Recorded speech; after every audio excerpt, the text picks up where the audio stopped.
Assalamualaikum warahmatullahi wabarakatuh. Waalaikumsalam warahmatullahi wabarakatuh.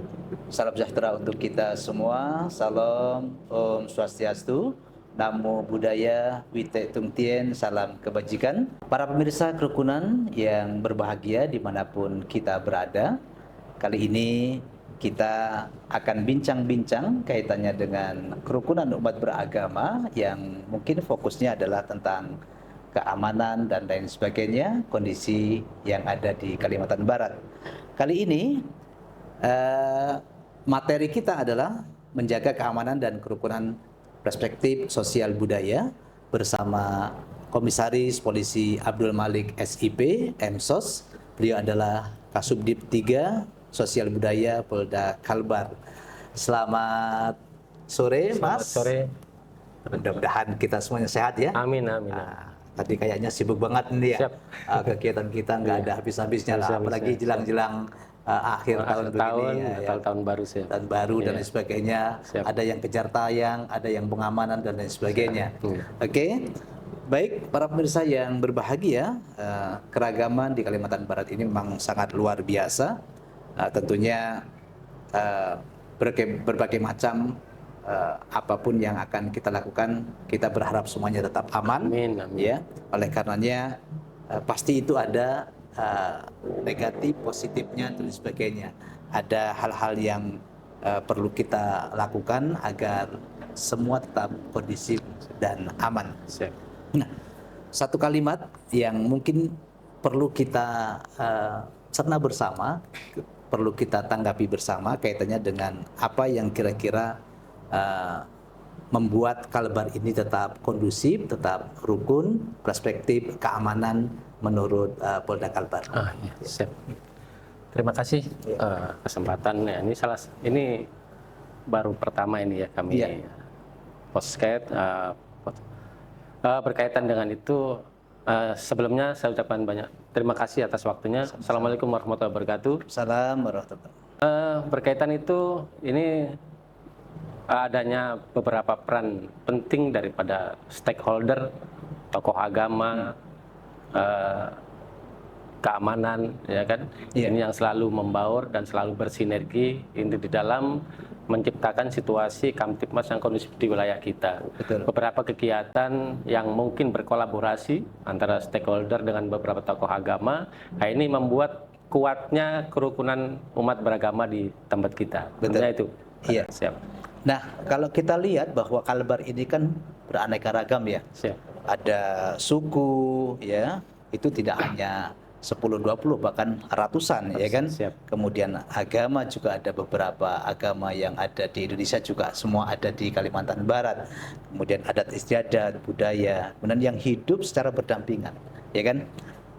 Kira-kira menurut Mas Kapsudip ini apa kira-kira yang membuat itu kok bisa jadi rukun gitu? Padahal kan banyak kan orangnya berbeda-beda dan lain sebagainya. Ya, ini yang pertama, ini adalah organisasi keagamaan yang menjadi mitra nomor 1 di Kalimantan Barat. Kenapa?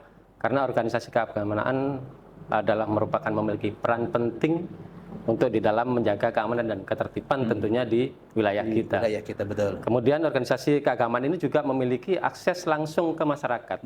Ya, mereka melalui dai-dainya, melalui pendetanya dan lain sebagainya, penyuluh, ya kan.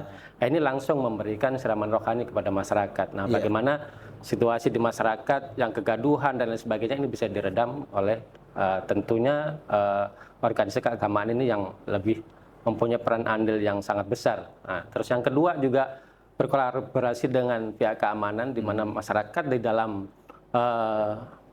melaksanakan kegiatan sehari-harinya ini merasa aman apabila memang ada polisi di situ, ya kan? Nah, mereka beribadah, ada yang jaga nih, aman. Mereka. Iya. Dan mereka akan senang gitu. Nah, ya, mereka mantap, nggak ada ragu-ragu karena ada yang jaga, kan begitu. Oke. Nah, kira-kira dari kondisi yang sudah rukun seperti ini, kita dibersamai oleh aparat, oleh polisi, ya kan? Dan tentunya kami sebagai masyarakat merasa terharu dan merasa senang. Dan itu memang yang kita harapkan kan seperti itu. Nah, kira-kira ada enggak, Mas? Ya, ancaman-ancaman kerukunan yang mungkin ya dipandang besar di Kalimantan Barat? Oh iya, kalau menurut kami mungkin dua yang bisa kami sebutkan. Yang pertama adalah intoleransi dan radikalisme. Intoleransi Mungkin, dan radikalisme. Iya, betul. Iya, siap. Jadi beberapa waktu yang lalu di tempat kita yang wilayahnya yang Kalimantan Barat yang mungkin kita menganggapnya kondusif, ya kan, nyatanya juga masih ada beberapa Kecolongan, masyarakat yang terindikasi radikalisme dan beberapa orang yang sudah kita amankan, ya kan, terkait dengan ISIS, JI dan lain sebagainya. Ini juga menjadi ancaman bagi masyarakat kita. Kemudian yang kedua adalah media sosial. Media sosial itu manakala kita gunakan secara bijak itu akan berdampak positif.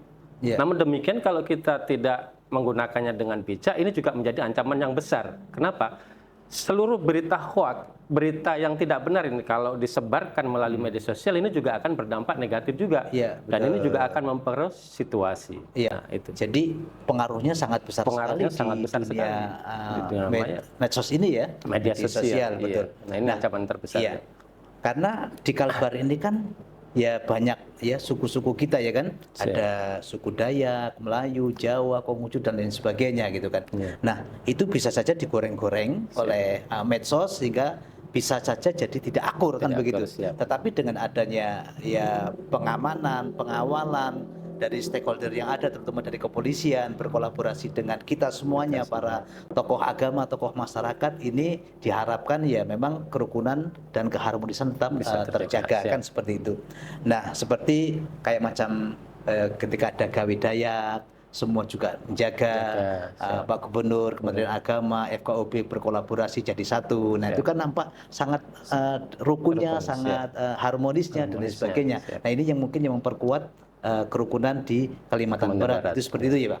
Nah, kalau kira-kira ya selain dari ancaman medsos tadi itu, adakah ancaman-ancaman yang lain kira-kira yang akan mengganggu kerukunan di Kalimantan Barat khususnya? Ancaman-ancaman yang lain yang mengganggu di tempat kita ini dari dalam sebenarnya kalau masyarakat ini bisa memanfaatkan situasi yang ada, ya kan? Ini dengan adanya keamanan ini juga sangat-sangat membantu sebenarnya. Ancaman yang besar yang mungkin timbul itu pengaruh dari luar, terutama budaya ya.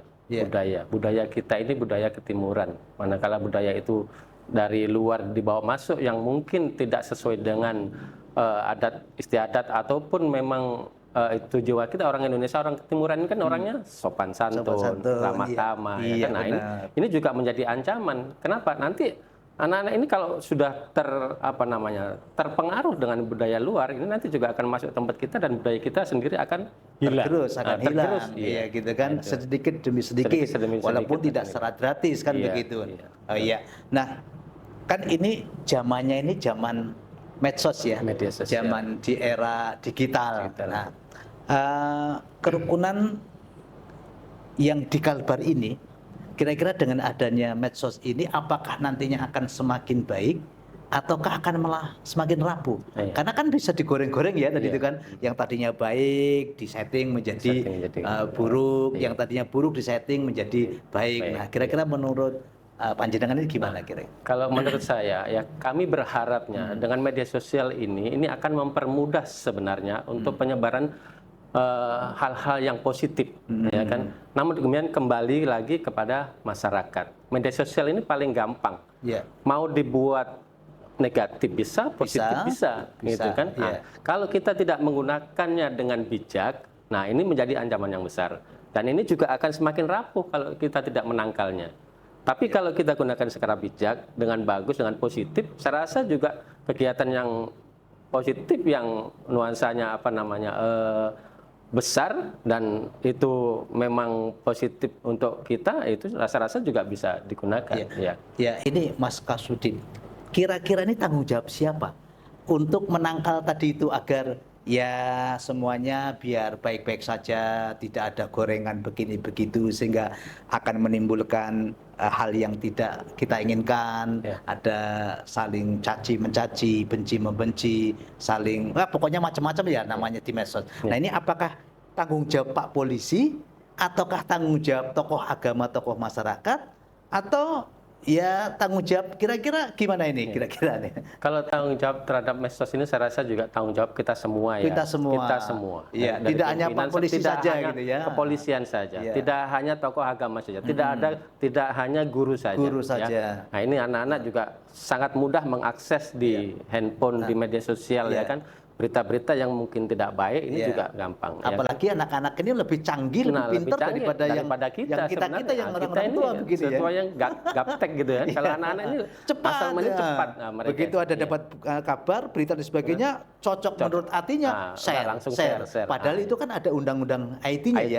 Iya. Itu kira-kira gimana kalau misalkan yang yang mengeser kemudian yang menyebarkan hal seperti itu anak-anak yang di bawah umur atau anak-anak kita lah. Kira-kira kena undang-undang IT atau enggak itu? Iya, kalau anak-anak ini ada undang-undang yang khusus ya, undang-undang yang khusus. Kalau di IT ini menyebarkan berita hoak baik yang mengirim atau yang itu sama-sama kena juga, iya kena. Nah, tapi kalau anak-anak ini undang-undangnya khusus. Undang-undangnya khusus. Atau mungkin malah orang tuanya yang kena gitu. Ketika kena kan anak-anak itu kan dikasih HP oleh orang tuanya, dibelikan HP oleh orang tuanya, ternyata digunakan hal-hal yang semacam itu. Iya. Contoh kasusnya nggak usah jauh-jauh. Sudah anak-anak SMA ataupun sanawiyah saja sudah pandai membuat merakit bom dan lain sebagainya, kan begitu. Nah itu kan mungkin karena pengaruh dunia medsos tadi itu kali ya, kira-kira itu seperti itu. Nah kira-kira menurut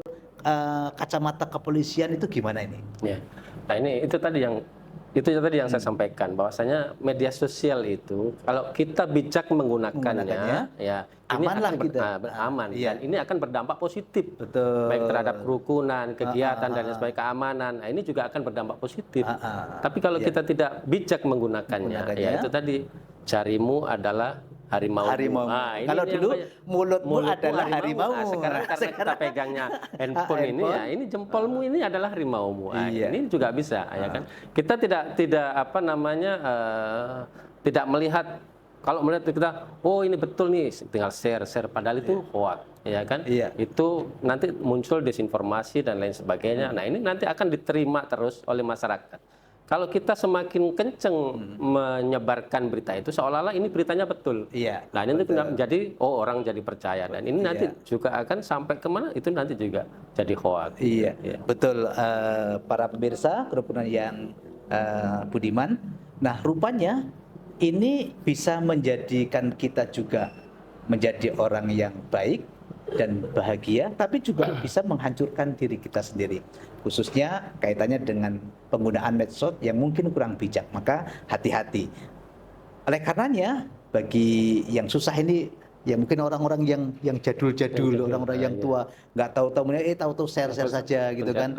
Nah, kalau misalkan di dunia pendidikan dan sebagainya sih mungkin masih tahulah tentang penggunaan ini, tapi kadang-kadang orang tua kita ataupun orang yang mungkin lebih dari kita itu asal menggunakan saja share dan sebagainya, tak taunya itu adalah hal yang hoax dan sebagainya, sehingga terkena bisa undang-undang IT dan sebagainya.